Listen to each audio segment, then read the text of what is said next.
Assalamualaikum warahmatullahi wabarakatuh. Innal hamdalillah nahmaduhu wa nasta'inuhu wa nastaghfiruh wa na'udzu billahi min shururi anfusina wa min sayyiati a'malina. May yahdihillahu fala mudilla lahu wa may yudlil fala hadiya lahu. Asyhadu an la ilaha illallah wahdahu la syarika lahu wa asyhadu anna Muhammadan abduhu wa rasuluh. Allahumma sholli ala nabiyyina Muhammad wa ala alihi wa sahbihi ajmain, amma ba'd. Yang saya hormati segenap pimpinan cabang Muhammadiyah Sukosewu, bapak-bapak, ibu-ibu sekalian, jamaah ketarjian yang dimuliakan Allah. Alhamdulillah, kita masih diberikan oleh Allah Subhanahu wa taala nikmat yang berupa kesehatan dan juga kesempatan, sehingga kita masih bisa istiqomah untuk ikut hadir di edisi kajian ketarjian, insyaallah masuk edisi yang keempat di BCM Sukosewu.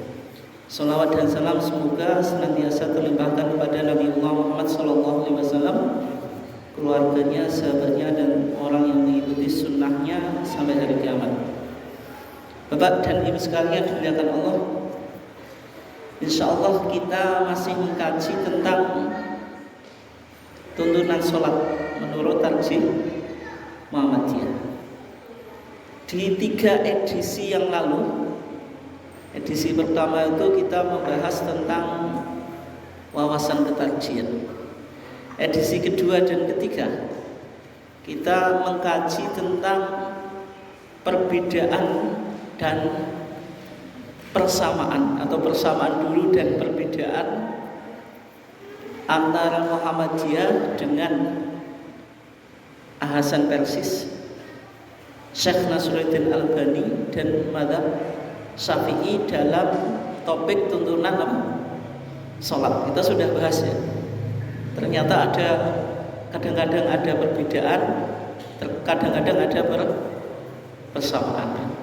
Nah, untuk kali ini kita coba urutkan, Pak. Tapi yang sudah kita bahas nanti kita nggak detailkan ya, supaya jenengan belajarnya urut. Kalau kemarin kan hanya poin-poinnya saja. Oh, ini poin perbedaan, itu saja kan yang kita kaji. Untuk sekarang insya Allah kita kaji secara urut dari takbir sampai salam, minat takbir ila taslim, dari takbir sampai salam. Itu kayak judulnya sifat sholatnya Syekh Nasruddin Albani itu, sifatu sholatin Nabi.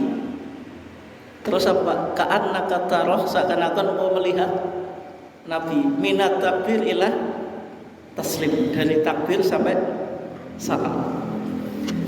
Dan rujukan kita itu dengan HPT jilid 1 dan HPT jilid 3 ya. Di HPT jilid 1 atau HPT lama bisa kita temukan di Kitabus Shalah, putusan Solo 19.2 berapa Pak Bu? Masih ingat atau enggak? Jadi 19.2 sudah lama ya, wajar kalau lupa. Sekarang sudah 2024. Ini sudah hampir mau 1 abad Pak. 1929, nanti 2029 usia Kitabus Shalah kita sudah satu abad. Dan juga kita nanti akan lihat tuntunan sholat menurut HPT jilid 3. Di HPT jilid 3 itu ada hasil keputusan Munas Tarjih ke-29 2015 di Jogja. 2015 ada putusannya, itu judulnya tuntunan sholat 5 waktu. Nanti jenengan lihat di halaman 517 Pak. 517 itu nanti ada apa? Tuntunan sholat 5 waktu. Bedanya apa? Kalau HPT jilid 1 itu teksnya Arab. Teksnya Arab. Mungkin jenengan baca sendiri susah untuk dipaham. Sehingga lahir HPT jilid 3. HPT jilid 3 itu sudah modelnya kayak makalah atau artikel ketika kita kuliah. Bahasa apa?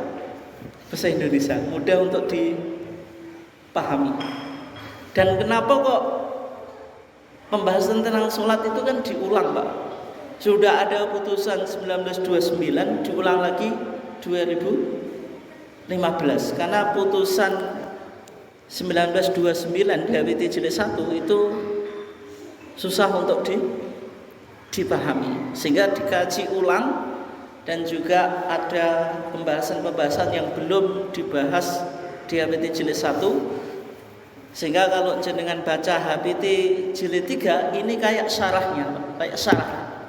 Kalau kita belajar kitab kuning itu kan ada matan, ada syarah. Anggaplah HPT jilid 1 itu matanya, jilid 3 apa? Syarahnya. Kan keren, Muhammadiyah ada kitab matan, ada kitab apa? Syarah itu ngalahin tetangga sebelah itu. Ya kita kan biar nggak diidentikan kitab kita itu selalu kitab putih gitu. Oh Muhammadiyah itu kitabnya kitab putih, nggak duit kitab apa Pak? Kuning. Nah kita ternyata punya kitab kuning kita HPT jilid 1 gitu. Nah, Bapak dan Ibu sekalian dimuliakan Allah, jenengan lihat di HPT jilid 1 atau HPT lama itu halaman 79. Kalau jenengan punya HPT jilid 3 itu halaman 524. HPT jilid 1 halaman berapa tadi? 76. HPT jilid 1 halaman 76. Kalau HPT jilid 3 524 gitu. Kita awali dulu. Di HPT jilid 1 dikatakan ini tentang kaifiyatus shalah al-maktubah, tata cara sholat yang wajib. Dikatakan idza kunta ila sholati faqul Allahu akbar mukhlishan niyataka lillah.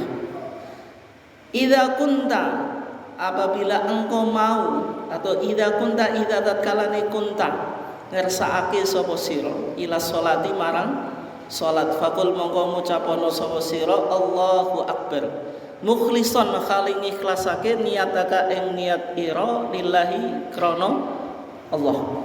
Ini bunyi HPT jilid apa? 1. Kalau kita coba gali lebih dalam, Pak.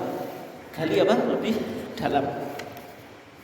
Di sini dikatakan idza kumta ila shalah. Kalau engkau mau sholat. Kumta itu dari kata qoma yaqumu qiyam. Artinya apa? Berdiri. Sehingga orang yang mau melakukan sholat wajib itu harus berdiri atau boleh duduk, Pak? Jangan sholat wajib, mau sholat wajib boleh nggak dilakukan dengan duduk? Boleh atau enggak, Pak? Tanpa ada udzur, tanpa ada halangan. Jenengan sehat kayak sekarang itu loh, insya Allah sehat dan mudah-mudahan tetap sehat gitu. Itu melakukan sholat wajib duduk boleh atau enggak? Enggak boleh. Tapi kalau jenengan melakukan sholat sunnah, padahal sehat, boleh atau enggak? Boleh. Kalau sholat sunnah itu boleh. Qobliyah, ba'diyah duduk enggak apa-apa. Meskipun pahalanya nisfu ajril qaim, setengah pahala orang yang berdiri. Tapi masalahnya sholat sunnah itu jumlahnya banyak, tidak mungkin kita semuanya bisa melakukan. Qobliyah, ba'diyah, ada muakkadah, ada ghairu muakkadah. Itu jenengan semuanya lakukan, itu capek, Pak. Makanya namanya sunnah itu lebih longgar daripada yang wajib. Sehingga sholat sunnah boleh dengan duduk, boleh dengan apa? Duduk itu. Tapi kalau sholat wajib nggak boleh. Sehingga di dalam mazhab Syafi'i, Pak, ini saya bacakan di Alfiyatus Zubat. Alfiyatus Zubat itu alfiyah tapi dalam fikih, bukan dalam apa? Nahwu. Kalau nahwu itu Alfiyah Ibnu Malik. Tapi ini Alfiyah dalam fikih, Pak. Alfiyah dalam apa? Dalam fikih.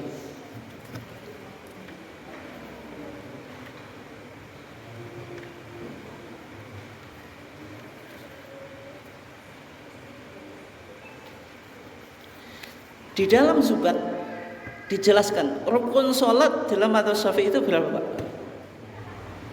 Kalau jenengan dulu belajar Sulam Safinah ada berapa, Pak? Ada 17 ya. 13 tambah 4 tumakninah, Pak. Dalam mazhab Syafi'i tumakninah itu tempatnya 4 ya. Ketika rukuk, ketika i'tidal, ketika sujud, ketika duduk di antara dua sujud. 13 tambah 4 17 ya. Di Zubat dikatakan arkanuha thalatha asroniyah. Rukun salat itu 13. Salah satunya niat. Belum saya jelaskan. Langsung kita berdiri, Pak. Langsung apa? Berdiri ya. Di Zubat dikatakan apa? Tsanin qiyamu qadiril qiyami. Rukun salat yang kedua itu berdiri. Tapi apa?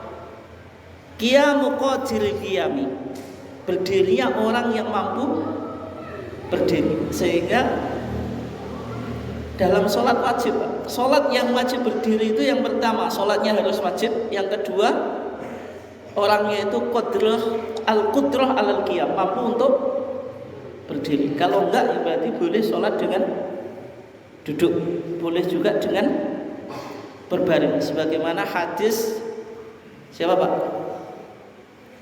Imran ibn Husain, ketika beliau kena apa? Penyakit bawasir. Bawasir itu semacam ambien.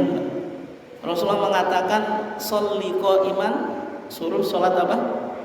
Berdiri. Fa illam tastati fa qa'idan, kalau enggak mampu duduk. Fa illam tastati fa ala jambin, kalau enggak mampu ya berbaring. Cumanya berbaringnya ini ada perdebatan, Pak, termasuk duduknya. Duduknya itu duduk apa, Pak? Duduk iftiras, duduk tawaruk, atau duduk tarobuk. Tarobuk itu sila. Kalau di Bulughul Maram itu Ibnu Hajar menyebutkan hadis Rasulullah itu pernah sholat itu mutarabbian, dalam keadaan bersila. Jenengan pernah atau enggak? Enggak ya. Sholat silo. Lungguhe silo.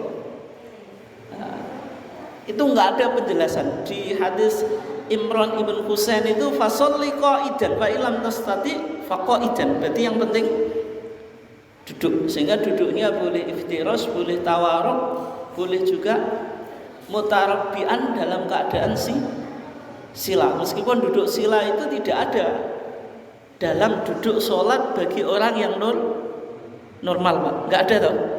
Duduk dalam sholat kan kemarin cuma 2, iftiras sama tawar. Tapi kalau sholat dalam keadaan duduk itu bisa juga duduk sila. Tapi kalau ditarjih itu tidak dijelaskan kaifiyah duduknya, karena tidak ada hadis yang menjelaskan secara khusus. Hadisnya cuma bilang fa illam tastati fa qa'idan, yang penting apa? Duduk. Sehingga dipahami oleh majelis tarjih ini lafadz mutlak. Mutlak itu umum, tidak disebutkan jenis duduknya, sehingga dikembalikan sesuai dengan kenyamanan orang yang sholat dalam keadaan apa?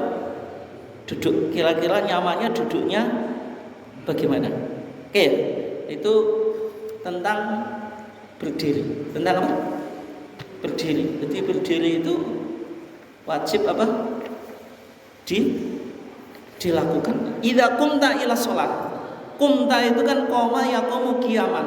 Itu maknanya apa? Sholat itu harus apa? Berdiri. Termasuk kita bisa simpulkan dari ayat hafidhu ala sholawati was sholatil wusta, terus apa? Wa qumu lillahi qanitin. Wa qumu, Allah memerintahkan sholat itu harus berdiri. Wa qumu lan kadekono sapa sira kabeh lillahi krana Allah qanitin, dalam keadaan sakitin, dalam keadaan apa? diam atau khosyin, sebagian ulama memahami ini khusyuk. Sehingga berdiri itu wajib bagi orang yang mampu ketika melakukan sholat apa? Sholat fardu atau sholat wajib. Kalau sholat sunnah boleh dilakukan duduk meskipun dia mampu untuk berdiri. Jelas ya gitu. Yang kedua, idza qumta ila shalah, itu maknanya kalau engkau mau sholat itu kan berkaitan dengan iradah, dengan apa? Kehendak. Kehendak itu yang dimaksud apa? Niat. Niat ya. Niat itu syarat atau rukun, Pak? Ini sudah kita bahas ya. Syarat atau rukun? Rukun. Berarti jenengan ya umumnya orang Indonesia pasti ketika ditanya niat itu pasti jawabannya rukun. Meskipun jawabannya apa? Pasti jawabannya apa? Rukun, karena mengikuti mazhab Syafi'i. Padahal jumhur ulama mulai dari mazhab Hanafi, Maliki dan Hambali, niat itu tidak disebut rukun tapi disebut apa? Syarat, disebut syarat. Tapi kalau jenengan sholat itu niatnya ketika takbir atau sebelum takbir? Sebelum. Berarti kalau sebelum, apa bedanya niat dengan syarat? Kalau niat kalau apa bedanya syarat dengan rukun? Mohon maaf. Apa bedanya, Pak? Kalau syarat itu di luar, kalau rukun di dalam. Padahal definisi sholat, Pak. Sholat itu apa definisinya? Pengertiannya? Muftatahatun bitakbir, diawali dengan takbir, bukan niat gitu. Makanya kan kemarin bingung, sudah kita bahas ya. Dan HPT jilid 1, Pak, seakan-akan menempatkan niat itu sebagai rukun, Pak. Coba. Idza qumta ila sholati, idza tatkalane qumta ngersakake sapa sira ila sholati maring salat, faqul moko ngucapono sapa sira Allahu akbar mukhlishon niyataka lillah, kelawan ngikhlasake niat atau mukhlishon hale ngikhlasake niyataka niat ira lillah krana Allah. Berarti seakan-akan apa, Pak? Rukun. Seakan-akan apa? Rukun. Kalau jenengan baca kitab Safinatun Najat atau Sulam Safinah, yang disebut niat itu apa? Qasdus syai' muqtarinan bi fi'lihi kan. Qasdus syai' yang menyengaja sesuatu, muqtarinan yang dibarengkan bi fi'lihi dengan perbuatan. Itu namanya niat. Berarti dengan Allahu Akbar hati niat. Tapi itu susah dilakukan, Pak. Susah dilakukan. Hah? Meskipun jenengan jawab niat itu rukun, mesti praktek jenengan itu niat dulu baru takbiratul ihram. Kalau orang Muhammadiyah loh. Kalau orang yang bermadzhab Syafi'i, apalagi yang baru mau belajar mazhab, ngamalo mazhab, Allahu Akbar enggak jadi. Kenapa? Karena berusaha untuk menyinkronkan antara takbiratul ihram dengan hati itu harus satu klikan. Berarti jenengan tangan diangkat, lisan bilang Allahu Akbar, hati niat. Bisa, Pak? Dalam satu klikan, Pak? Bisa? Nggak bisa, Pak, nggak bisa, susah gitu. Susah. Mesti duluan takbirnya atau duluan niatnya. Sehingga Al-Imam Ghazali dan Imam Nawawi, Pak, menyoal mazhabnya sendiri. Kalau disebut muqaranah al-hakikiyah, berbarengan secara satu klikan, tidak mungkin. Sehingga yang penting berusaha untuk berbarengan. Makanya sing gak dadi ya memahami mazhab salah, Pak. Milih pendapatnya Imam Syafi'i, tidak mengikuti Imam Nawawi atau Imam Ghazali. Kata Imam Ghazali sama Nawawi, kalau berbarengan lisan sama hati nggak mungkin bisa, sehingga cukup dianggap barengan itu namanya muqaranah urfiyah, tidak muqaranah apa? Hakikiyah itu. Kalau jenengan orang Muhammadiyah pasti nggak terbayang gitu Pak. Pasti kalau jenengan mau sholat niat dulu baru Allahu Akbar. Berarti sekarang yang jenengan lakukan itu jenengan menempatkan niat sebagai rukun atau syarat Pak sebenarnya. Syarat. Makanya HPT jilid 3 bilang itu Pak. Jenengan lihat halaman 533 yang paling bawah itu Pak. Di kalangan para fuqaha hanya mazhab Syafi'i sendiri yang menempatkan niat sebagai rukun. Jumhur ulama bilang sebagai apa? Syarat. Coba kata tarjih bagaimana Pak? Pendapat jumhur, pendapat yang pertama lebih dikuatkan karena di antara hikmah niat itu adalah agar orang melakukan suatu ibadah adalah secara sadar dan tidak melakukannya secara apa? Tiba gitu. Maksudnya kalau jenengan mau sholat itu ya diawali niat dalam hati. Sehingga kalau orang Muhammadiyah mendefinisikan niat Pak, jangan jenengan mutip safinatun najat tusulam safinah qasdu syai' muqtarinan bi fi'li. Susah itu dilakukan. Maksudnya menyengaja sesuatu dibarengi dengan perbuatan. Sehingga di HPT kita halaman 533 Pak, yang disebut niat itu apa? Al-iradah al-mutawajjihah nahwal fi'li. Kehendak yang ditujukan kepada perbuatan. Maksudnya apa? Jenengan punya kehendak dulu baru melakukan perbuatan. Tapi kalau niat menurut mazhab Syafi'i qasdu syai' muqtarinan bi fi'lihi, berarti hatinya jenengan niat, perbuatannya juga harus dilakukan. Sehingga hati niat sholat apa? Tangan diangkat, lisan bilang Allahu Akbar. Tapi kok ada usuli itu sunnahnya Pak, itu bukan niat wajib. Niat wajib itu dalam hati itu. Bisa dipahami?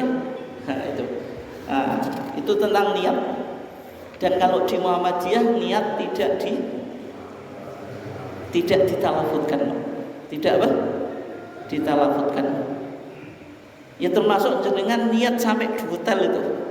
Kita tadi sholat Isya usolli itu qasdul fi'li, menyengaja melakukan perbuatan. Fardul isya'i menyebut fardunya, menyebut jenis sholatnya. Ini yang wajib niatnya itu qasdul fi'li, menyengaja melakukan perbuatan. Ta'yin menentukan jenis sholatnya, menyebutkan fardiyah sholatnya wajib atau sunnah. Usolli fardul isya'i sudah memenuhi rukun niat kalau dalam mazhab Syafi'i. Lanjutannya itu sunnah. Mustaqbilal kiblati, adaan atau qadhaan, adaan ya. Makmuman atau imaman Bu? Ibu-ibunya harus makmuman Bu. Masa jenengan mau imaman? Makmuman lillahi ta'ala. Ini hukumnya sunnah. Kok niat sampai detail ini Pak? Jenengan cari di kitab hadis manapun nggak ada. Yang ada di dalam hadisnya itu Nabi cuma bilang apa? Innamal a'malu binniyat wa innamal likulli imri'in ma nawa. Itu saja. Tapi Nabi tidak pernah mengajarkan niat secara spesifik gitu. Bisa dipahami ya? Nah, dan di hadis yang lain, innallaha la yanzuru ila suwarikum wa amwalikum walakin yanzuru ila qulubikum. Yanzuru ila qulubikum itu maksudnya apa Pak? Niat itu dalil, tapi ini tidak sahih. Hadis yang paling sahih ya innamal a'malu binniyat, atau ayatnya wa ma umiru illa liya'budullaha mukhlishina lahuddin. Itu ya. Faqul Allahu Akbar. Jadi Allahu Akbar ini disebut apa? Takbiratul ihram. Disebut apa? Takbiratul ihram. Yang sholat itu wajib dibuka dengan takbiratul ihram. Makanya Nabi mengatakan wa tahrimuha at-takbir. Yang mengharamkan sholat itu apa? Takbir. Kenapa kok disebut takbiratul ihram Pak Bu? Jenengan sudah sholat berapa tahun, Bu?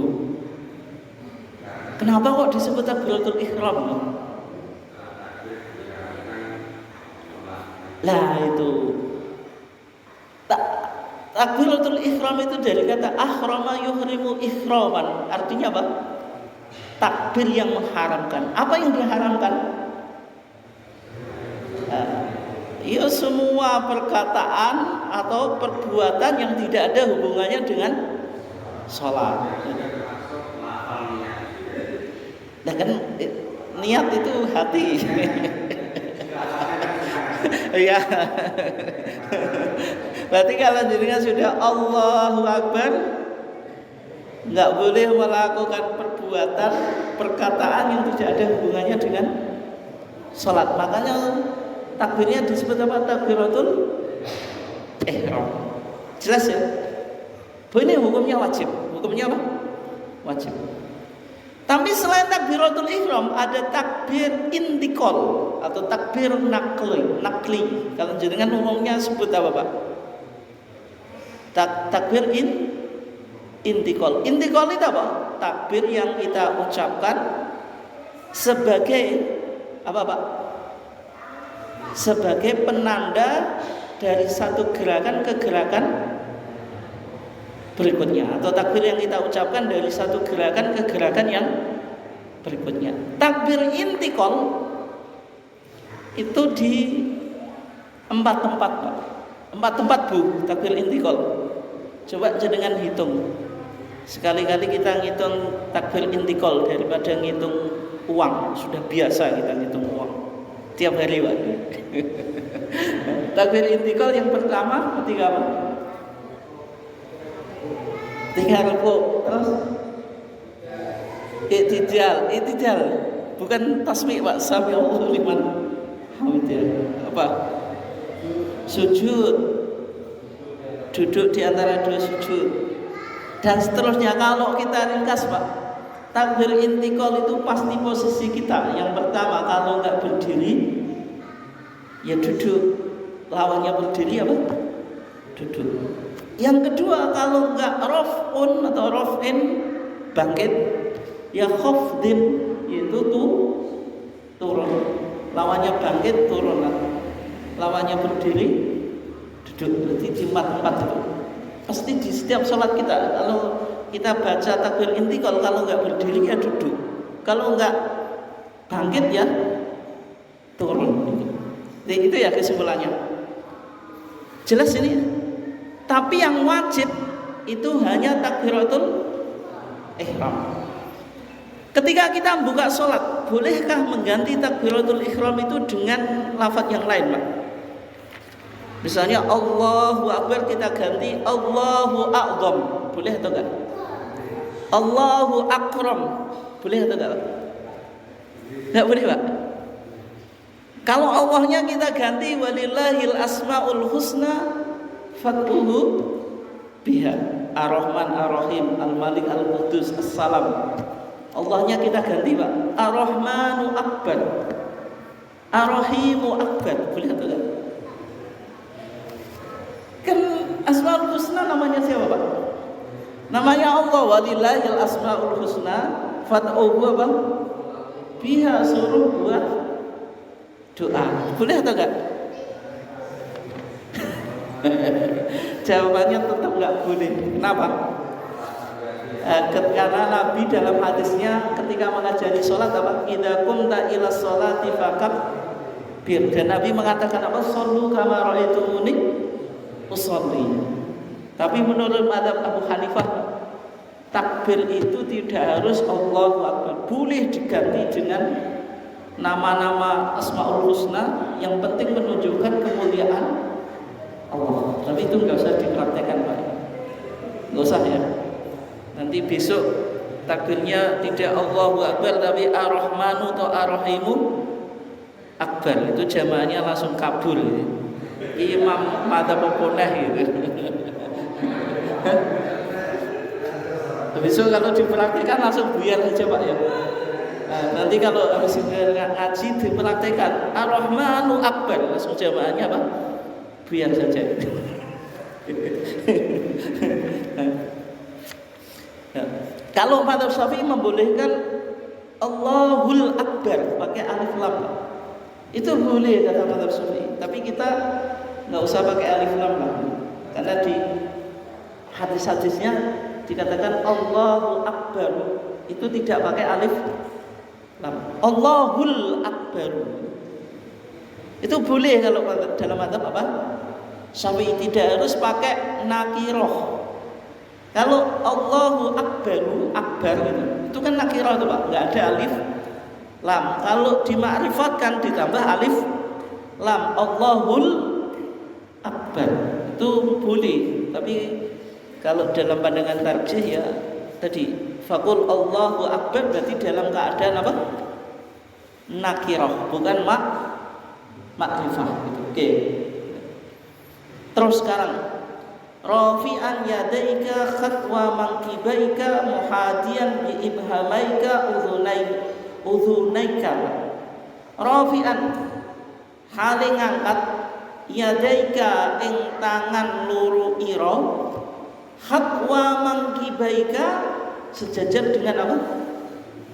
Kemarin sudah kita sebut ya, yang disebut mangkib itu pertemuan antara bahu dan pundak. Makanya bahasa Indonesia itu kalau nggak diterjemahkan bahu ya diterjemahkan apa? Pundak. Padahal ini bahu, ini pundak. Yang disebut mangkib ini tulang yang menjadi pertemuan antara bahu dan pundak. Sehingga mangkib itu pasti gini. Kalau dengan Allahu Akbar gini, salah atau enggak? Salah. Allahu Akbar gini Pak. Karena ada orang Allahu Akbar gini. Sampai mangkib atau enggak? Tidak, mangkib itu sini, berarti paling enggak sini dia. Itu mangkib. Tapi di HPT kita Pak, muhadyan bi ibhamaika, mensejajarkan dengan kedua ibu jarimu, udhunaika, kedua apa? Telingamu. Berarti cara ngangkat tangan menurut tarjih itu begini. Ibu jari sejajar dengan daun apa nih Pak? Ini apa namanya? Daun telinga Pak ya, yang bawah. Ujung jari sejajar dengan bagian telinga yang atas. Baru yang dimaksud dengan mangkibet, sejajar mangkib itu maksudnya apa? Telapak tangan bagian luar itu yang sejajar dengan mangkib ini Pak. Tulang pertemuan antara pundak dengan bahu segini. Berarti tidak begini atau begini. Itu dalam pandangan apa? Tarjih. Terus bagaimana yang model yang jenengan praktekkan? Pasti kalau saya tanya mayoritas di sini takbirnya segini atau segini Pak? Coba mayoritas sebudak tahu? Ada di putusan tarjih, ada atau enggak? Kalau ada saya kasih tahu Pak. Nggak ada, meskipun itu jenengan praktekan. Jenengan apa? Praktekan. Apa Bu? Yang segini itu nggak ada, meskipun jenengan praktekan itu nggak ada di putusan tarjih. Putusan tarjih segini. Karena tadi kompromi dua hadis Pak. Ada hadis yang mangkiben tidak dijelaskan, ada maksudnya mangkiben itu apa? Mensejajarkan dengan telinga. Berarti dua hadis ini dikompromikan. Meskipun saya sendiri Pak sepakat dengan Syekh Nasruddin Albani, tapi kan saya bicara putusan tarjih. Sifat sholat Nabi bilang apa? Yang dilakukan Rasulullah itu yang sering gini, kayak jenengan lakukan itu sejajar dengan bahu atau pundak. Tapi warobama terkadang sejajar dengan apa? Telinga. Jelas ya? Ini kan lebih mudah Pak, sehingga gini boleh, gini juga boleh. Tapi kalau tarjih HPT jilid 1 dan HPT jilid 3 gini Pak Bu, meskipun mayoritas jenengan nggak praktekannya. Dan di sekolah mengajarkannya segini gitu. Segini, nggak ada guru sekolah yang mengajarkan segini itu. Ada tuh Pak? Nggak ada tuh. Mau balik Muhammadiyah mengajarkannya segini, nggak ada yang segini itu. Setahu saya Pak. Padahal kalau kita baca sama dengan mazhab Syafi'i. Coba Pak, tak cekkan di Zubat bagaimana ketika menjelaskan apa? Cara mengangkat tangan Pak.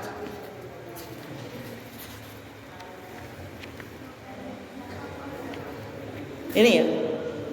Wa raf'u lil yadaini fil ihrami sun.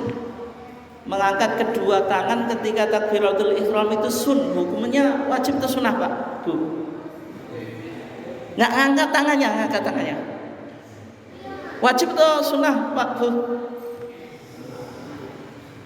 Wajib atau sunnah? Nggak yakin jadi kan. Takbiratul ihramnya wajib. Allahu Akbar wajib. Jenengan kalau nggak mengucap itu nggak jadi sholat Pak. Wong Nabi bilang apa? Wa tahrimuha takbir. Sholat itu harus diawali dengan takbiratul ihram. Jenengan mau sholat langsung Allahumma ba'id Pak, tanpa takbiratul ihram sah atau enggak? Meskipun sampai salam assalamualaikum warahmatullahi wabarakatuh, sah atau enggak?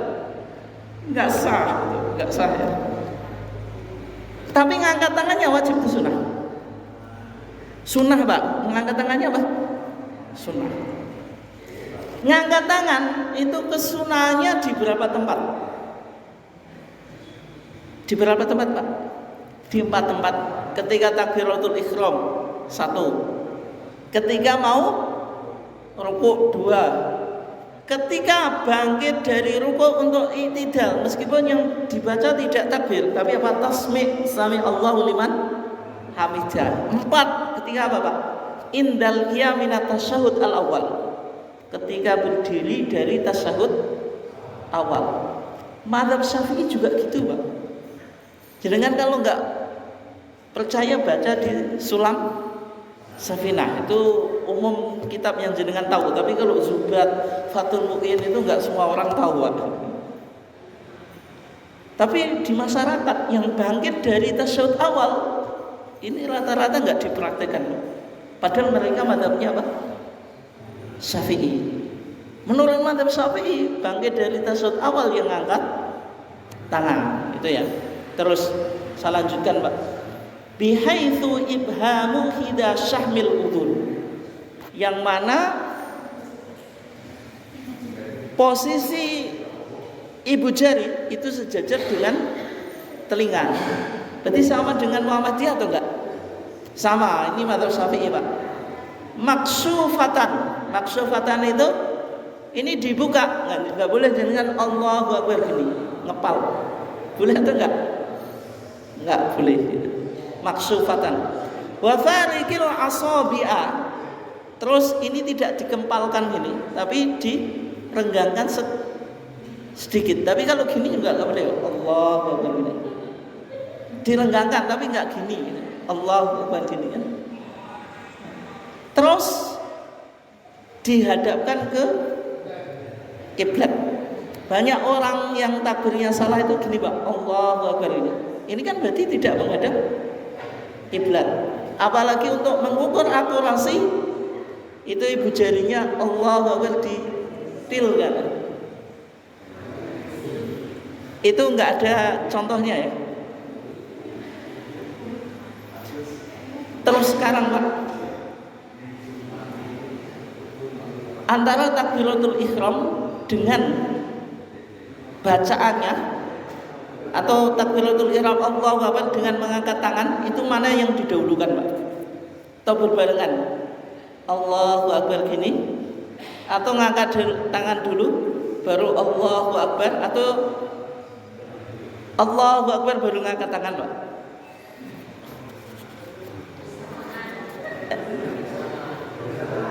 Yang sering dilakukan oleh Rasulullah bersamaan. Tapi di tarjih juga Pak, ada hadis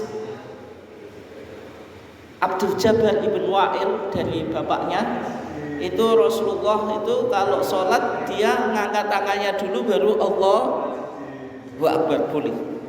Di penjelasan Syekh Nasruddin Albani kadang-kadang dibalik, Allahu Akbar dulu baru ngangkat tangan. Tapi yang umum dilakukan Rasulullah apa? Bersamaan. Itu tentang apa?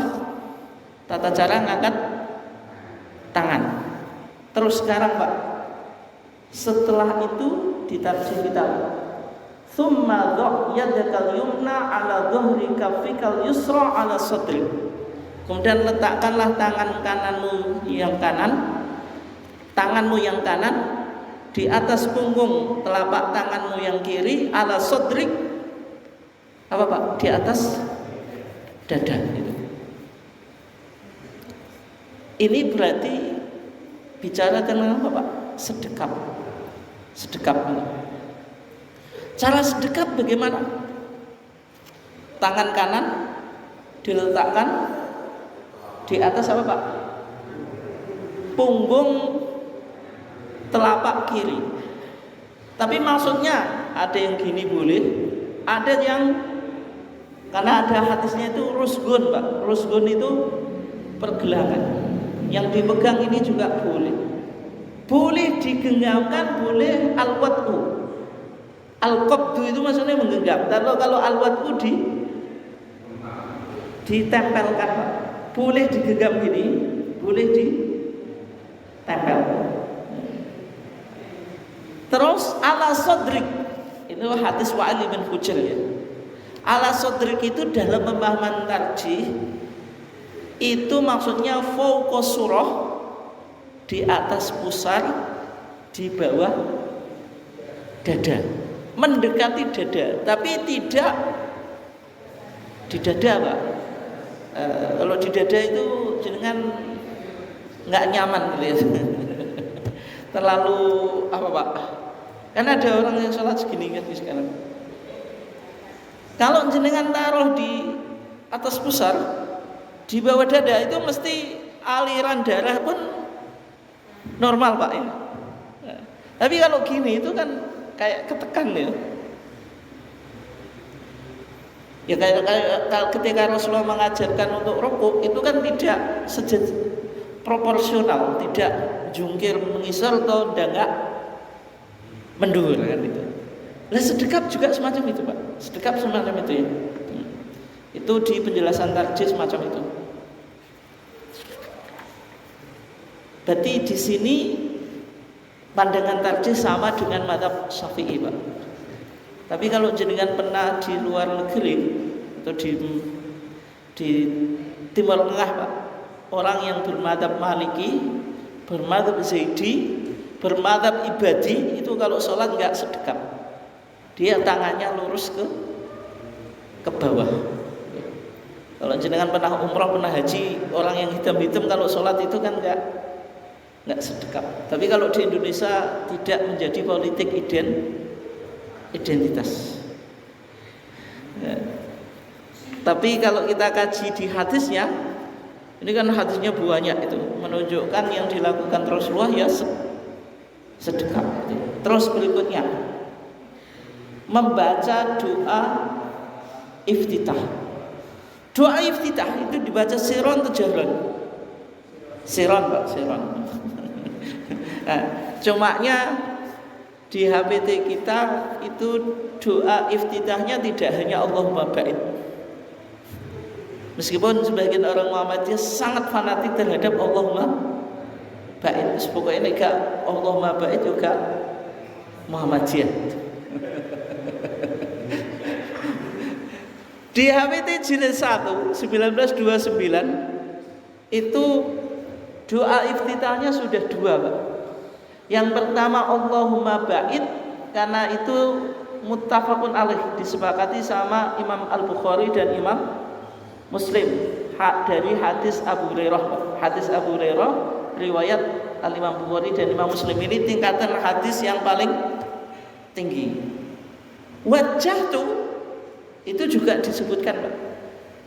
Wajah tu hadisnya sahih karena riwayat rawahu Muslimun, riwayat Imam Muslim. Berarti sahih atau enggak Pak? Sahih. An Ali bin Abi Thalib, dari Ali bin Abi Thalib. Cumanya wajjahtunya itu disebutkan secara lengkap sesuai dengan redaksi hadisnya. Nah, coba jenengan lihatnya. Di sana wajjahtu wajhiya. Kenapa nggak ada ininya? Ini itu ada di ayatnya, Pak. Ini wajjahtu, tapi bunyi hadisnya itu langsung wajjahtu. Sehingga kalau di Muhammadiyah tidak usah ditambahi ini. Wajjahtu wajhiya lilladzi fataras samawati wal arda hanifan muslimah. Bagaimana kalau ibu-ibu, Bu? Hanifatan muslimatan. Hanifah muslimah itu kalau yang ngomong kan laki-laki itu, Pak. Kalau perempuan itu muslimat atau muslimatan, Bu? Muslimatan. Tapi doa ditanya jenengan ya pasti musliman, Bu ya. Kok koyok bapak ya musliman? Kok enggak muslimatan? Kalau kita baca musliman, kayak doa sholat jenazah kan. Kalau laki-laki Allahumma fir lahu warhamhu wa'afi wa'fu anhu wa akrim nuzulahu dan seterusnya. Kalau perempuan apa? Allahumma fir laha warhamha wa'afiha wa'fu anha wa akrim nuzulaha dan seterusnya. Berarti doa iftitah hanifatan muslimatan. Malah enggak pernah dengar, Pak. Itu malah aneh ya. Ya karena bunyi ayatnya hanifah musliman. Musliman di sini dikembalikan ke syaksun, Pak Bu. Syaksun itu orang ya, nggak peduli jenis, nggak peduli apa jenis kelaminnya. Kayak jenengan sholat jenazah itu boleh juga, mau jenazahnya laki-laki atau perempuan ya Allahumma fir lahu warhamhu wa'afihi wa'fu anhu. Meskipun perempuan, hunya itu dikembalikan ke syaksun. Syaksun itu seseorang. Dia nggak peduli gendernya laki-laki atau perempuan. Di fatwa tarjih boleh dua, boleh dirubah domirnya Allahumma fir laha warhamha wa'afihi wa'fu anha, boleh juga tetap Allahumma fir. Di Fathul Muin sama saja, Pak. Tapi kadang-kadang juga ada di politik identitas, Pak. Sebagian masyarakat itu nggak boleh. Kalau perempuan harus Allahumma fir laha. Karena di buku Mudin itu, Pak, saya punya buku namanya Primbon Imaduddin, Primbonnya Mudin. Itu selalu apa? Allahumma fir laha. Kalau perempuan harus diganti ha, nggak boleh hu. Berarti itu dipahami sama. Sebagaimana juga salam, Pak, salam. Kalau saya ngisi kajian ke ibu-ibu, Bu, itu assalamualaikum atau assalamualaikum, Bu? Assalamualaikum tetap. Meskipun saya ngomongnya ke ibu-ibu. Tapi sekarang ada model salam yang terbaru, Pak. Assalamualaikum waalaikumna warahmatullahi ta'ala wabarakatuh. Itu luar biasa, Pak, keren. Assalamualaikum waalaikumna. Karena ini persoalan gender, wanita harus disejajarkan dengan laki-laki. Kalau assalamualaikum itu diskriminatif, Pak. Kasihan ibunya. Padahal maksudnya assalamualaikum itu ya untuk ibu-ibu juga. Sehingga tadi, Pak, kembali ke tadi ya. Hanifan musliman, meskipun perempuan ya tetap musliman, nggak usah diganti muslimatan.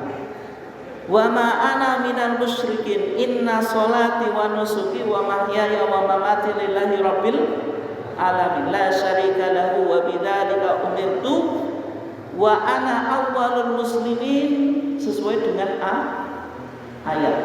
Wa ana minal muslimin sesuai dengan redaksi hadis. Dan diawiti jilid 3, Pak. Kalau riwayat Ali bin Abi Thalib yang diriwayatkan oleh Abu Dawud itu bunyinya wa ana awwalul muslimin. Tapi kalau riwayat Muslim dari Ali bin Abi Thalib sama, Pak, sebenarnya. Itu wa ana minal muslimin. Tapi kalau mengikuti ayatnya wa ana awalul muslimin, dua-duanya boleh. Tapi yang jenengan amalkan yang minal muslimin Pak, ulangannya wa ana minal muslimin tau nggih ta. Enggak boleh Pak, boleh. Itu sudah betul. Tapi misalnya wa ana minal muslimin, wa ana awalul muslimin juga betul, boleh. Terus ternyata enggak selesai itu. Masih ada lanjutannya. Allahumma antal maliku la ilaha illa anta rabbi wa ana abduka dzalamtu nafsi wa taraftu bidzanbi faghfirli dzunubi jami'an. Tapi habis jilid 1 Pak, ada kekurangannya. Itu faghfirli dzunubi jami'an, ada innahu kurang. Makanya HPT ini masih perlu untuk direvisi Pak. Innahunya coba jenengan cek. HPT yang punya HPT jilid 6 ada innahunya Pak? Enggak ada tuh. Halaman 77 Pak, 77. Enggak ada tuh. Nah, itu jenengan bagaimana ngeceknya? Lihat HPT jilid 3 Pak, bunyinya hadisnya itu innahunya enggak ada. Halaman 542. Surat Ilum halaman 542. Atau 541. Ada innahunya atau enggak? HPT jilid 1. Enggak ada. Itu mumpung jenengan ngaji ini, enggak ngaji wis gak mungkin kubur jenengan ngecek ngene. Enak ngecek duit gitu. Ya. Nah, ini nak ngecek duit Pak. Ngene pirang dicek. Enggak ngaji gak kabel jelas.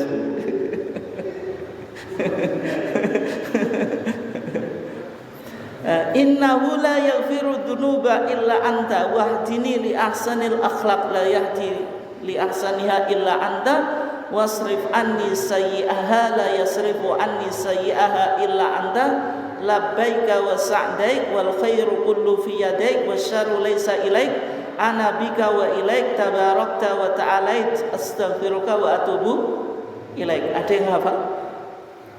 Enggak ada. Panjang sekali.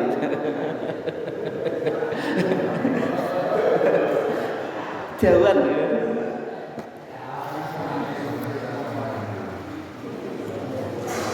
Nah terus kalau dibaca wa ana minal muslimin, itu di keterangan tarjih belum ada Pak.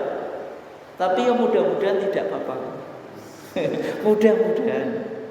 Tapi hadisnya yang berhenti sampai wa ana minal muslimin saja itu saya belum menemukan. Kalau Rasul mengajarkan ya panjang. Tapi di kitab Syafi'i, madzhab Syafi'i memang diperbolehkan untuk dibaca tidak secara keseluruhan. Tapi kalau kita bid'ahkan juga nggak berani juga Pak gitu. Terus yang penting semampu jenengan, kalau jenengan menghafalkan semuanya berarti lebih baik gitu. Terus halaman 543 HPT jilid 3 Muhammadiyah juga menerima doa iftitah, yaitu Allahu Akbar kabira walhamdulillahi katsira wa subhanallahi bukrata wa asila. Tidak digabung dengan ini wajah tuh, karena itu dua hadis.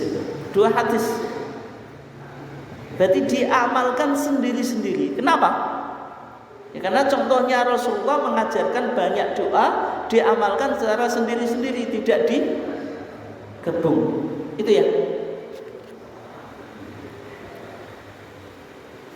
Terus selain doa 3 ini Pak, jenengan ada yang pakai doa iftitah yang lain?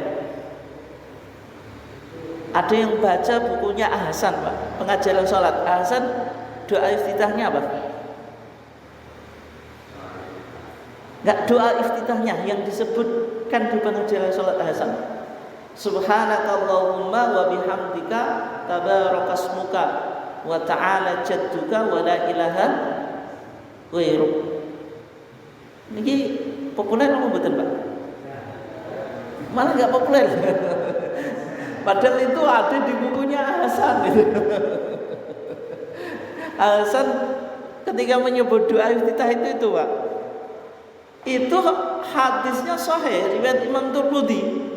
HPT jilid 3 halaman 544 Pak. Doanya disebut oleh tarjih tapi belum diputuskan sebagai doa iftitah Pak. Hadisnya sahih karena dijadikan dalil, tapi belum dijadikan pilihan doa iftitah. Jelas ya? Jelas napa mboten Pak? Bu. Jelas. Intinya itu ya. Di sini Muhammadiyah mengikuti apa? Tanawwu fil ibadah. Pelaksanaan ibadah itu caranya boleh beda-beda, yang penting masih bingkai as-sunnah makbulah atau sunnah sahihah. Tapi cumanya Pak Bu, nek jenengan guru Muhammadiyah kerja di Muhammadiyah itu paling enggak Allahumma baik. Jangan sampai enggak hafal. Guru Muhammadiyah ngajarkan malah Allahu akbar kabir Pak. Ya repot. Meskipun itu boleh dipakai. Iya. Terus sekarang Pak, setelah doa iftitah itu ta'awud. Ta'awud itu isti'adzah atau a'udzu billahi minasyaitonir rajim. Di HPT jilid 3 jilid 1 Pak. Tsumma sta'id qailan a'udzu billahi minasyaitonir rajim. Ini ta'awud yang umum dipakai di masyarakat, termasuk yang kita apa? Baca. Dasarnya apa? Jenengan lihat HPT jilid 3 halaman 544. Fa idza qara'tal Qur'ana fasta'id billahi minasyaitonir rajim. Melahirkan redaksi atau bacaan ta'awud a'udzu billahi minasyaitonir rajim. Tapi boleh juga kita menggunakan ta'awud yang lain. Keterangan HPT jilid 3 ya. A'udzu billahi samiil alimi minasyaitonir rajim. Berarti billahinya ditambah as-sami al-alim minasyaitonir rajim. Dasarnya apa? Dasarnya surat Fussilat ayat 36 Pak. Tapi HPT di sini salah. Ini kesalahan fatal Pak. HPT jadi 1544. Bagaimana HPT ngutip ayat Al-Qur'an kok salah? Coba wa imma yanzaghannaka minasyaitoni nazghun apa Pak? Fasta'id billahi innahu huwas samiul alim. Coba HPT bilang apa? Fasta'id billahi innahu samiun alim. Jangan cek nanti di Al-Qur'an ini. Nanti salah. Fasta'id billahi innahu samiun alim. Yang betul apa Pak? Fasta'id billahi innahu huwas samiul alim. Pakai alif lam. Nah ini jenengan nanti bisa kirimkan ke apa Pak? Ke Majelis Tahdzib Pusat sana Pak, supaya dikoreksi. Ini kalau jenengan kutip untuk khutbah, ya salah juga. Dia salah kutip terus jenengan kutip kan gitu. Nah dari ayat ini lahir redaksi ta'awud apa? A'udzu billahi samiil alimi minasyaitonir rajim. Itu boleh. Atau jenengan boleh tambahi min hamzihi wa nafthihi wa nafthihi. Tiga-tiganya boleh. Terus sekarang yang menjadi pertanyaan, isti'adzah itu dibaca tiap rakaat atau cukup rakaat pertama? Hah? Kalau Hasan itu rakaat pertama. Al-Imam Syaukani rakaat pertama. Madzhab Syafi'i. Kalau jenengan waktu kecil diajari kiai, sing jenengan di orisinil ke-NO-annya. Enggak, maksudnya diajari ta'awud tiap rakaat atau cukup rakaat pertama? tiap rakaat Pak yang betul. Tapi saya waktu kecil kok cuma rakaat pertama Pak, nggak tahu kiai saya kok gitu. Nah ini dalam mazhab Syafi'i Pak. Wa kullu raka'atin ta'awudzun yusar. Di setiap rakaat baca ta'awudz dibaca sir, yaitu pelan. Ini menurut mazhab apa? Syafi'i. Berarti menurut mazhab Syafi'i ta'awudz itu tiap rakaat. Dalam pandangan tarjih juga sama. Ta'awudz itu tiap rakaat. Kenapa kok tiap rakaat? Ya karena dipahami kalau di luar sholat saja kita suruh baca apa? Ta'awudz, apalagi di dalam sholat. Untuk memberikan nilai kekhusyuan yang lebih maksimal. Terus yang kedua, ta'awudz itu untuk lil qiraah, untuk baca Quran. Sehingga karena tiap rakaat itu ada Al-Fatihahnya, berarti kita awali dengan ta'awudz. Itu alasannya majelis apa? Tarjih. Jelas ya? Berarti sama dengan mazhab apa? Syafi'i.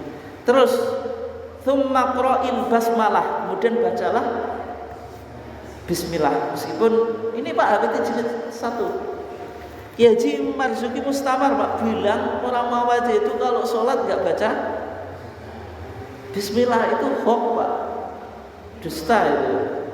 Meskipun dia pakai HPT, nggak tahu mungkin HPT dia itu sudah diorat-orat. Orang Muhammadiyah itu kalau sholat baca bismillah, namanya bismillahnya itu boleh sir, boleh siron, boleh jaron. Nggak ada orang Muhammadiyah yang sholat tanpa baca bismillah. Karena bismillah itu secara umum mushafnya jenengan itu ayatnya kan 7 Pak, sab'u masani. Bismillah dihitung. Beda dengan Al-Baqarah. Kalau Al-Baqarah itu nggak dikasih nomor Pak, tapi kalau bismillah nomor 1. Itu ya. Terus alasan kedua Pak, hadis Nu'aim al-Mujmir ketika beliau sholat di belakang Abu Hurairah, yang Abu Hurairah itu melakukan sholat sesuai yang diajarkan oleh Nabi. Yang dibaca Abu Hurairah itu faqara'a bismillahirrahmanirrahim tsumma qara'a bi ummil Quran. Berarti baca bismillah baru al-Fatihah. Menunjukkan baca bismillah itu memang bagian dari membaca al-Fatihah.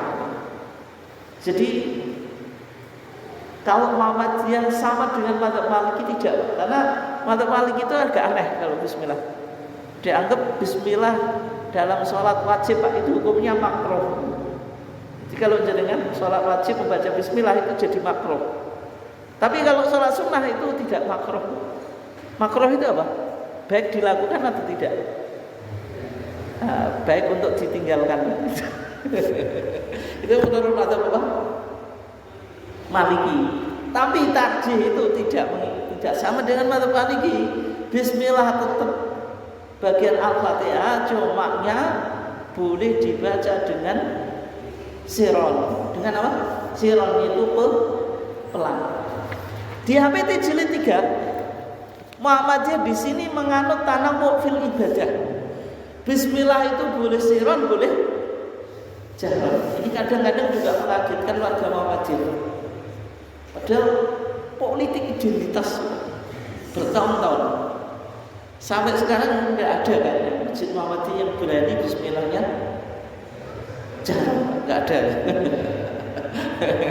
Secara umum kan sirat Pak. Tapi di HPT jilid 3 ada dua hadis Pak. Yang satu mengindikasikan Rasulullah membaca jahron kayak mazhab Syafi'i. Yang satu mengindikasikan kalau Rasulullah ketika baca basmalah itu siron. Yang hadis yang menunjukkan Rasulullah baca jahron itu hadis Nu'aim al-Mujmir. Kata Nu'aim al-Mujmir, sholaitu wara Abu Hurairah, saya pernah sholat di belakang Abu Hurairah. Faqara bismillahirrahmanirrahim. Berarti kalau Nu'aim al-Mujmir dengar Pak, ini bacaan Abu Hurairah bismillahnya siron atau jahron? jahar. Terus yang kedua, hadis Ummu Salamah. Ketika Ummu Salamah ditanya bagaimana bacaannya Nabi ketika sholat, ia menjawab kana yuqatti'u qira'atahu ayatan. Nabi itu ketika sholat apa?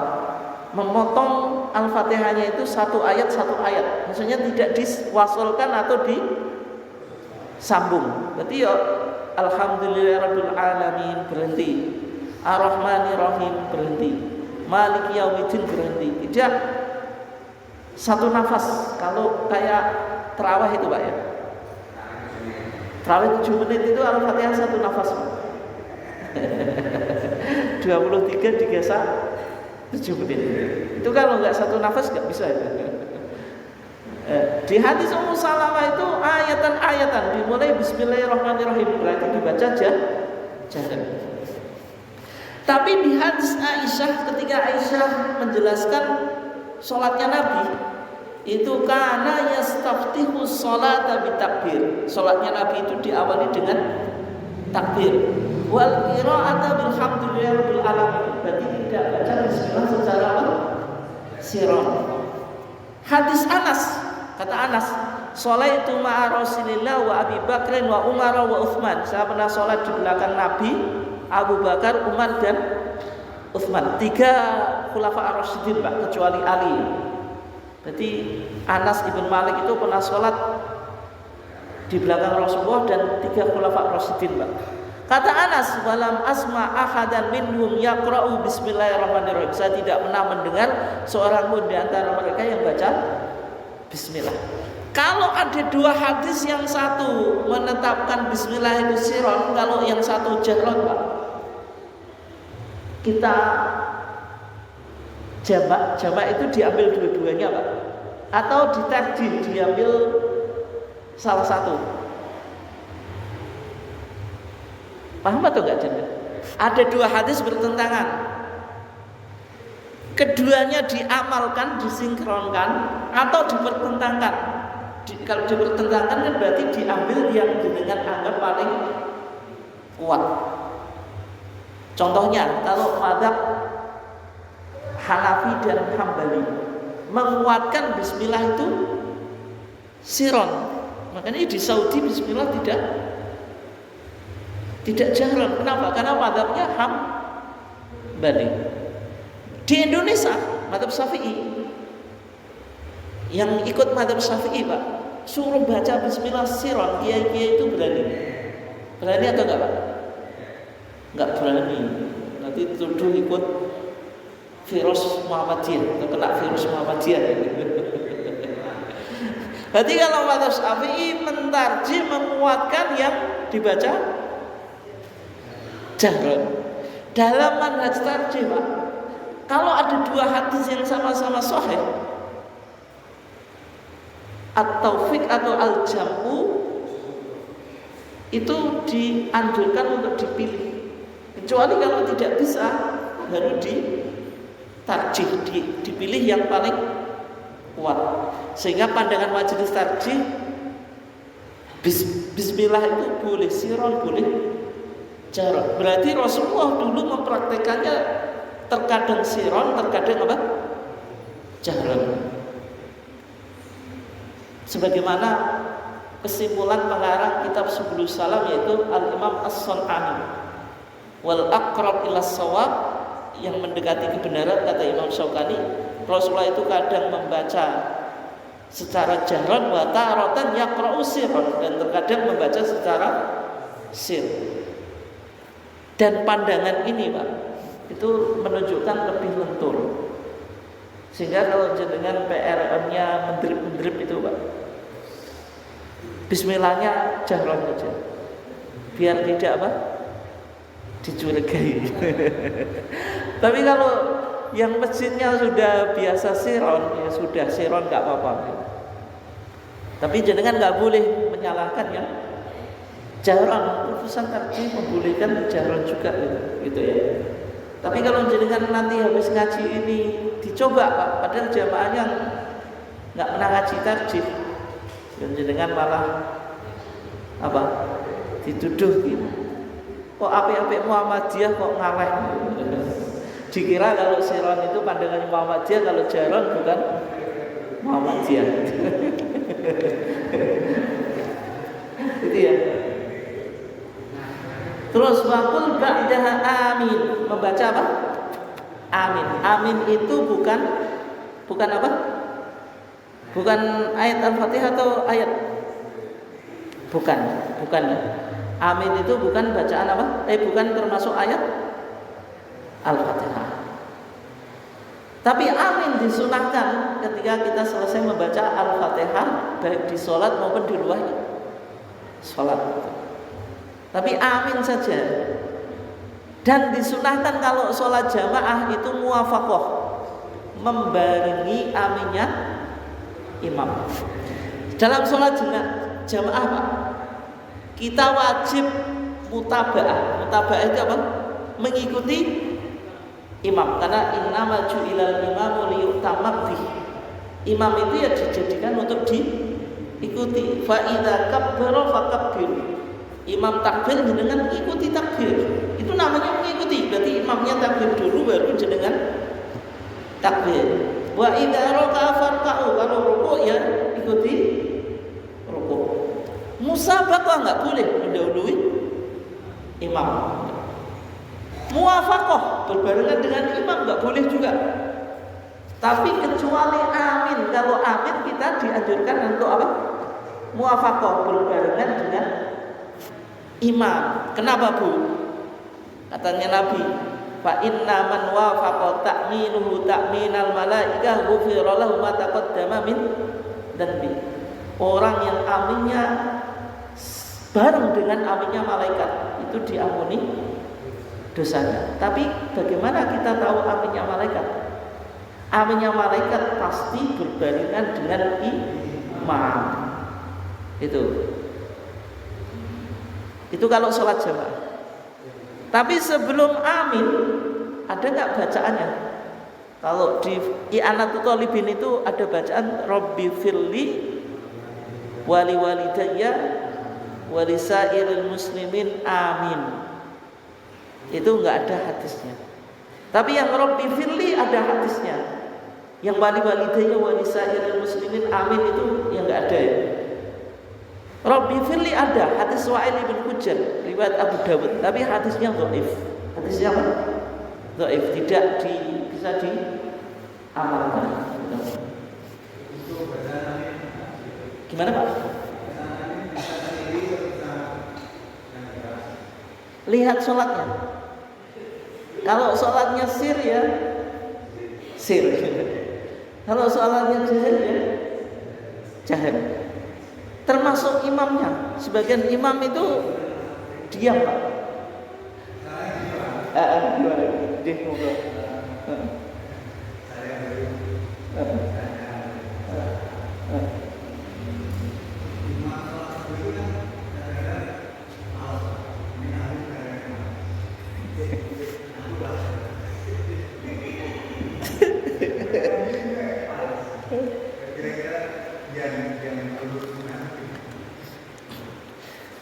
Jadi amin itu ya imam dan juga makmum semuanya. Makanya tadi hadisnya fa inna man wafaqa ta'minuhu ta'minal malaikah. Ketika semuanya ikut amin Pak. Memang sebagian imam itu enggak mau bilang amin Pak. Mencukupkan makmumnya suruh amin gede gitu. Ada juga imam itu yang aminnya terlalu semangat gitu. Imamnya belum amin dia sudah. Apalagi yang muda-muda itu. Kalau kita khutbah Jumat itu, yang paling belakang itu aminnya paling keras. Ya juga. Utama sing pingin khutbah dan malu itu. Khutbah sawawi jenengan langsung doa. Semangat amin kan.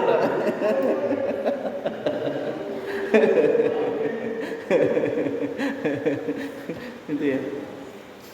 Berarti intinya amin itu ya untuk semuanya, imam dan makmum. Gitu. Gimana Pak? Gimana?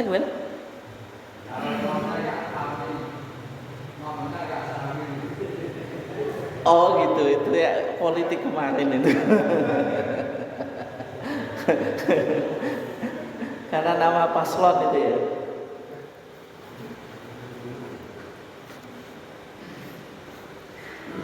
Dan cumanya yang di Al-Fatihah. Al-Fatihah itu memang pandangan Muhammadiyah, Pak. Ini sudah saya sampaikan, Pak. Nggak usah saya detailkan. Memang di Muhammadiyah makmum juga baca Al-Fatihah gitu. Ya karena dianggap apa Pak? La sholata liman lam yaqra' bi Fatihatil Kitab itu ya termasuk untuk makmum. Berarti makmum ya tetap baca Al-Fatihah. Meskipun secara umum kita sudah terbiasa dengan pendapat apa Pak? Enggak baca, cukup mencukupkan bacaan imam. Sebagaimana pandangannya Al-Hasan dan Syekh Nasruddin Al-Albani. Tapi kalau di HPT kita mulai HPT jilid 1, jilid 3 tetap makmum itu baca Al-Fatihah sebagaimana mazhab Syafi'i. Tapi yang penting dicatat Pak, di Muhammadiyah kapan makmum membaca Al-Fatihah itu tidak ada penjelasan. Di fatwa kita dianjurkan mengikuti imam. Jadi kalau imam alhamdulillahirabbil alamin jenengan mengikuti gitu. Kalau memungkinkan, kalau enggak ya baca sendiri. Kan bisa jadi jenengan makmumnya masbuk gitu. Kalau makmumnya masbuk, imamnya sudah selesai Al-Fatihah kok. Kan ya enggak bisa ngikuti itu. Dan terus bagaimana kalau imam ngasih saktah setelah waladhdallin amin terus apa? Berhenti. Di sebagian kiai NU Pak, itu waladhdallin amin itu berhentinya agak lama. Jeda sejenak, saktah yasirah tapi prakteknya agak lama Pak. Untuk ngasih kesempatan makmum baca Al-Fatihah. Tapi kalau ditarjih ya tidak ada. Berarti waladhdallin amin jadinya saktah sebentar tapi jangan lama-lama. Normalnya ambil nafas. Normalnya ambil nafas. Itu ya. Karena di mazhab Syafi'i kan dianjurkan ketika imam baca Al-Fatihah itu didengarkan dulu, baru waladhdallin amin makmum baru baca. Gitu ya. Terus sholat ini di HPT jilid 3 ya. Setelah amin baca surat itu untuk 2 rakaat yang pertama. Tinggal berapa menit? Sampai berapa Pak? Maksudnya waktu atau terserah saya ya? Nah, membaca surat atau ayat ya. Kalau sholat itu thunaiyah itu 2 rakaat. Itu baca suratnya ada di rakaat pertama dan kedua. Kalau sholat itu lebih dari 2, berarti rakaat ketiga dan keempat tidak ada. Tidak ada. Maksud tidak ada suratnya Pak, bukan tidak ada rakaatnya. Tidak ada bacaan suratnya. Dasarnya apa? Hadis Abu Qatadah dari bapaknya. Nabi itu yaqra fi raq'ataini al-ulayaini. Ini halaman 553 ya. Nabi itu membaca di 2 rakaat yang pertama min sholati duhri, dari sholat duhur, bi Fatihatil Kitab, dengan Al-Fatihah, wa surataini, dan 2 surat. Berarti di rakaat pertama dan kedua. Rakaat ketiga dan keempat ini sholat duhur tidak baca apa? Surat. Coba Pak, ini penting hadis ini. Yutawwilu fil ula wa yuqassiru fil tsaniyah. Nabi itu memanjangkan rakaat pertama dan memendekkan rakaat kedua. Maksudnya ini penting Pak Bu. Kalau jenengan jadi imam, rakaat pertama itu dianjurkan lebih panjang daripada rakaat kedua. Alasannya apa Pak? Alasannya apa? Nah itu Pak, di antaranya hikmahnya menunggu orang yang terlambat. Ya kayak kita itu, kalau nggak baru dengar qomat ya baru datang ke masjid. Ini orang qomat ya orang budal gitu. Otomatis kan sampai masjid kan ya terlambat Pak. Kalau imamnya langsung digasak kulhu Pak, pasti makmumnya semuanya masbuk. Hanya yang datang awal yang apa? Maksudnya rakaat pertama digasak kulhu Pak, kan yang masbuk kabeh kan. Rakaat kedua baru sabih isma, kan kebalik Pak itu. Seharusnya rakaat pertama sabih isma, rakaat kedua apa? Kulhu, cuma malah dibalik. Rakaat pertama kulhu, rakaat kedua sabih isma. Yang kedua hikmahnya apa? Rakaat pertama itu pasti masih fresh, dengan masih fisiknya masih fit gitu, semangat. Kayak sholat tarawih kita. Nanti kalau menjelang 11 rakaat Pak, sudah 8 wis capek. Tapi kalau rakaat pertama, kedua itu sedikit kuat. Dan sehingga rakaat pertama sholat tarawih Rasulullah kan gini, panjang, mudah kan gini. Sholat semuanya gitu. Ya karena fisik kita fitnya itu kan di rakaat pertama. Yang kedua tadi, yang pertama tadi di antara hikmahnya menunggu makmum yang masbuk.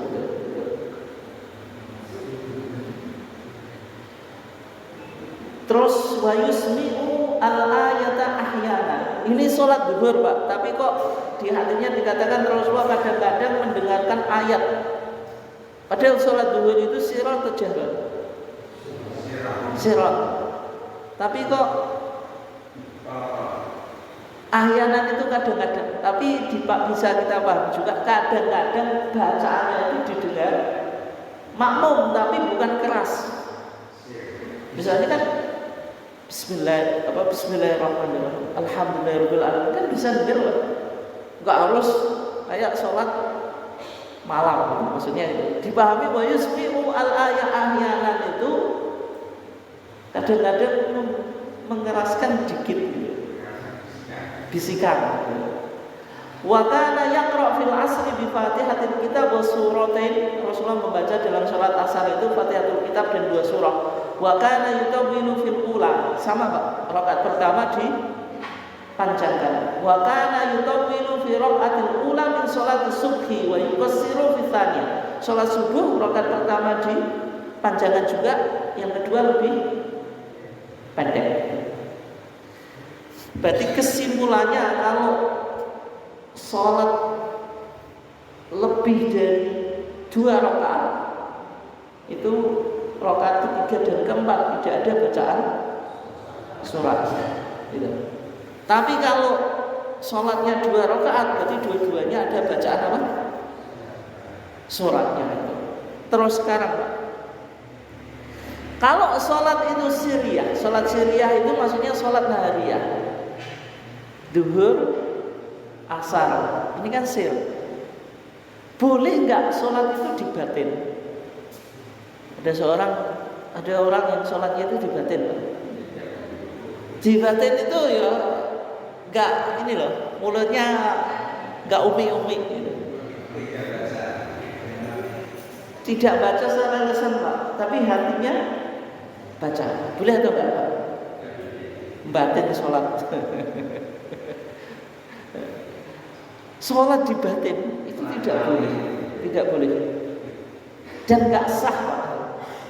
Meskipun kalau orang awam kayaknya ada yang melakukan juga, nggak pernah ngaji, sholat itu kadang di batin. Maksudnya dia sholat tapi nggak dalam hati saja.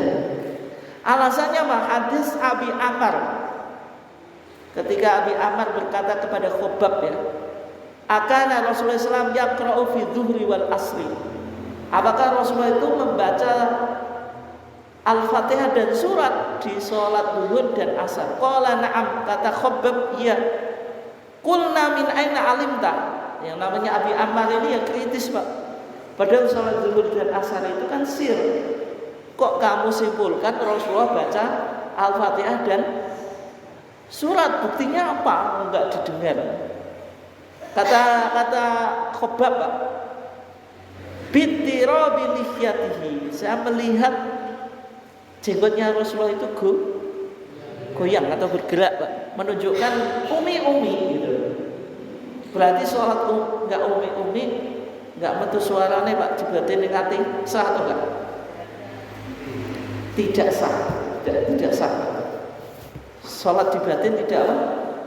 Tidak sah. Dalam mazhab Syafi'i, syarat baca Al-Fatihah itu enggak boleh dibatin. Enggak boleh apa? Enggak boleh dibatin.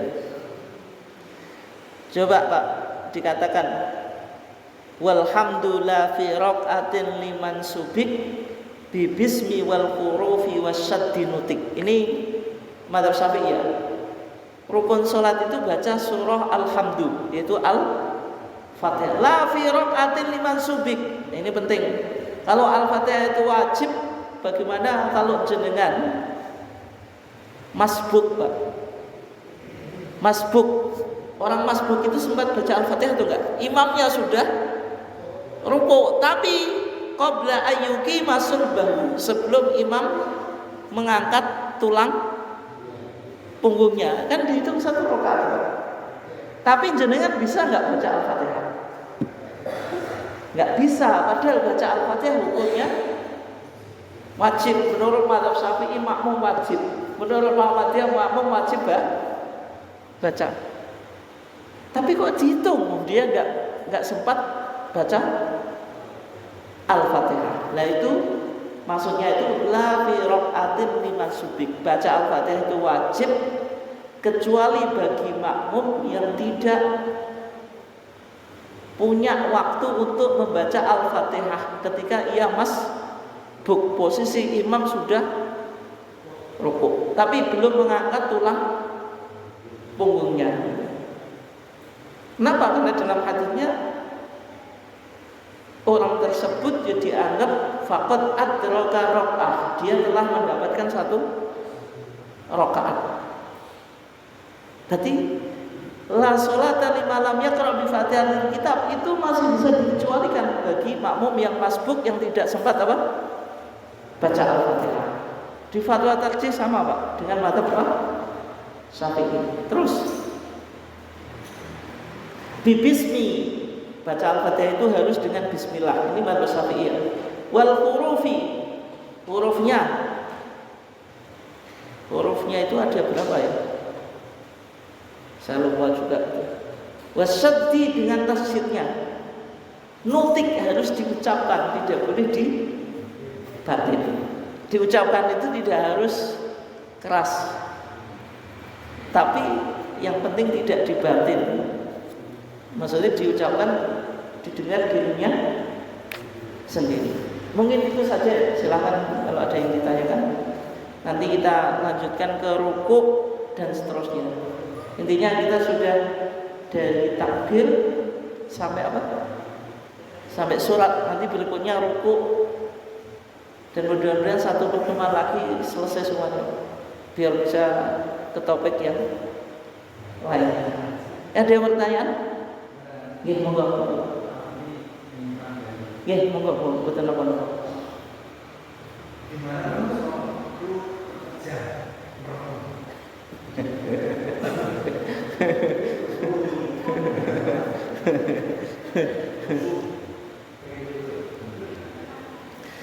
Sholat terpejam kalau dalam mazhab Syafi'i itu dimakruhkan karena tidak ada keterangan hadis pun yang menjelaskan kalau Rasulullah itu sholatnya dalam keadaan memejamkan mata.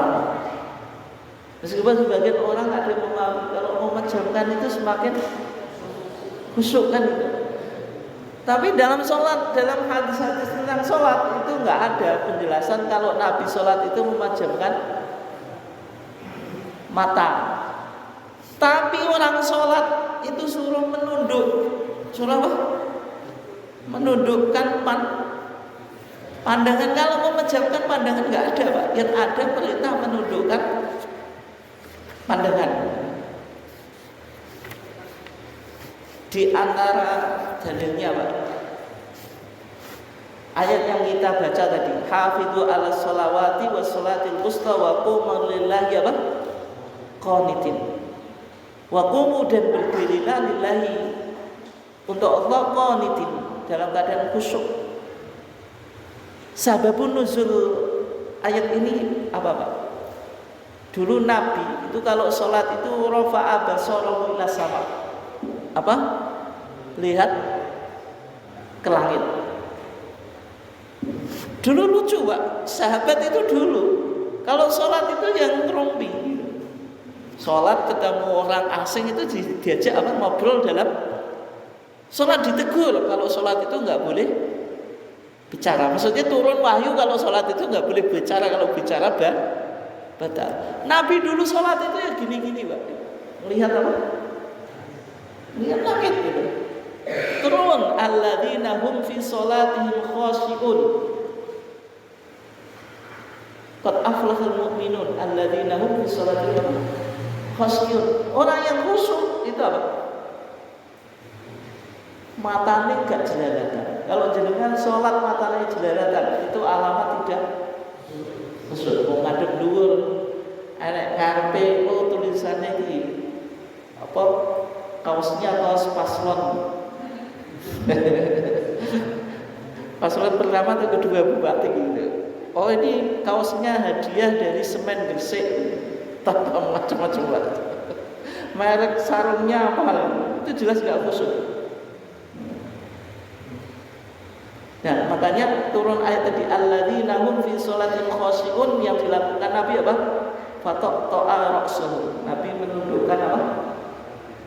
Pandangannya. Kalau Nabi menundukkan pandangannya,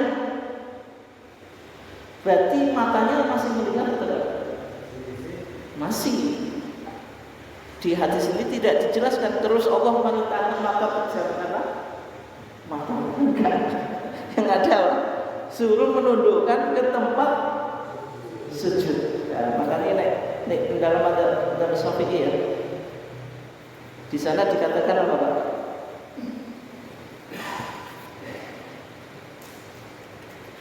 Ketika orang sudah berdiri ya,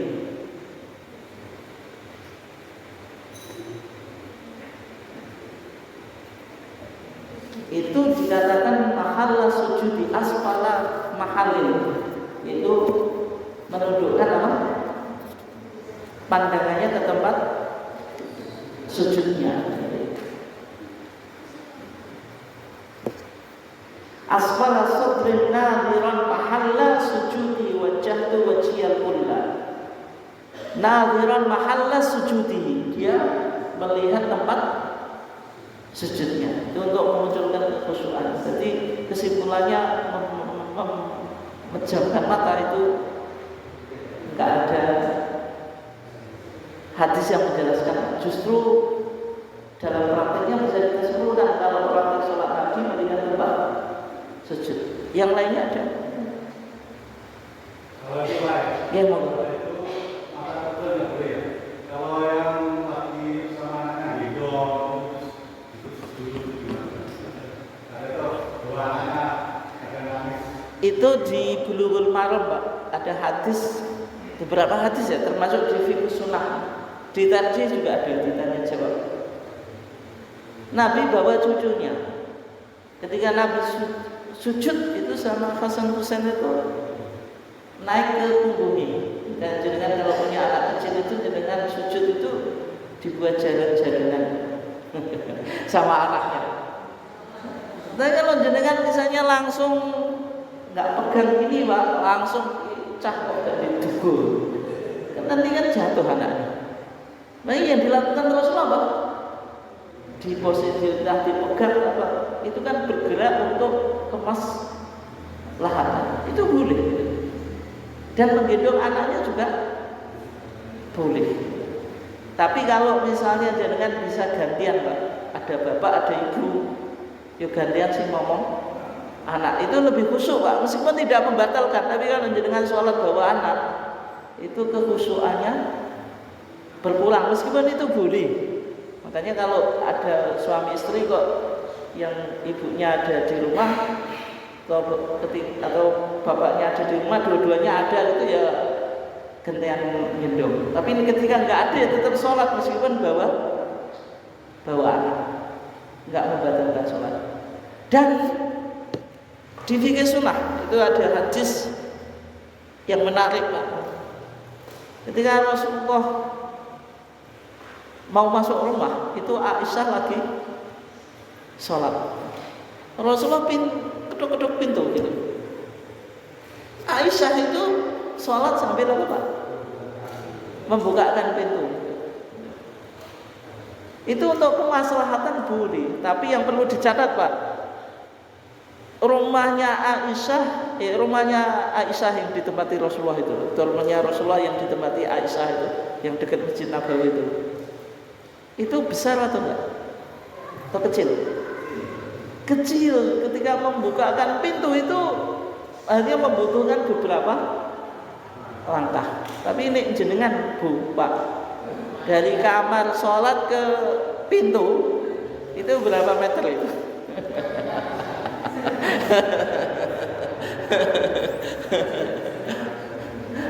Ya kalau yang semacam itu ya sholatnya diselesaikan dulu kan, baru pintunya dibuka. Kecuali kalau tempatnya sangat dekat gitu, Pak. Ya kalau jenengan kan nanti jalan-jalan, Pak, itu.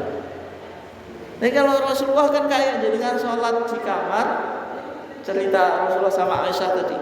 Kalau jenengan di kamar ada yang ingin masuk, dibukakan pintu kamar. Tapi kalau pintu rumah dengan tempat sholat, ya jauh.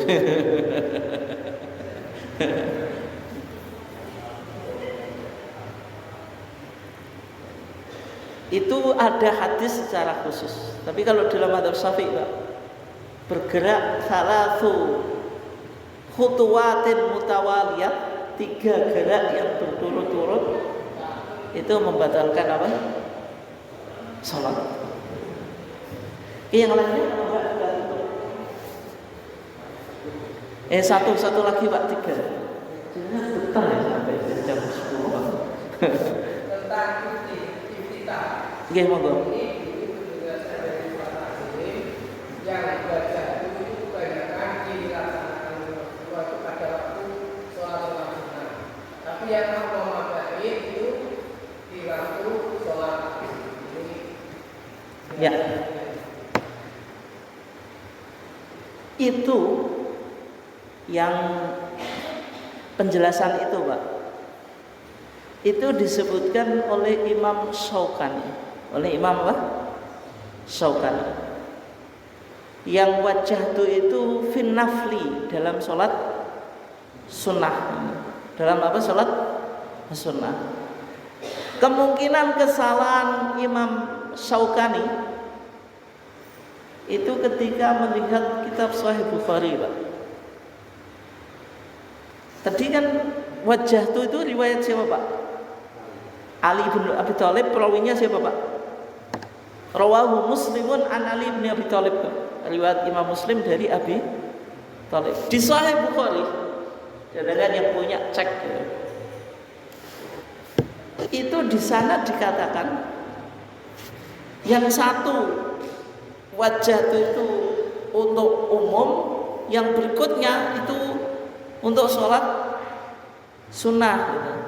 Sehingga kemungkinan dulu kitab itu kan nggak cetakan gitu, Pak, manuskrip. Ketika dia nyalin ngantuk seret gitu, itu bisa jadi salah nulis gitu. Wong HPT yang sudah ada cetakan, Pak, motif ayat saja tadi kan salah. Fasta'id billahi innahu was-sami'ul alim. Jadi apa, Pak? Fasta'id billahi huwa sami'un alim. Model ini sudah era cetakan, itu masih salah. Sehingga ditafsirkan, Pak, oleh Syekh Nasiruddin Albani di Tamamul Minnah, itu kemungkinan Imam Syaukani ketika mengutip hadis Sahih Muslim itu salah lihat gitu. Sehingga wajah itu sebenarnya bukan hanya untuk sholat sunnah gitu, tapi juga untuk sholat wajib. Itu kalau penjelasan Syekh Nasruddin Albani semacam itu. Di kitab Tamamul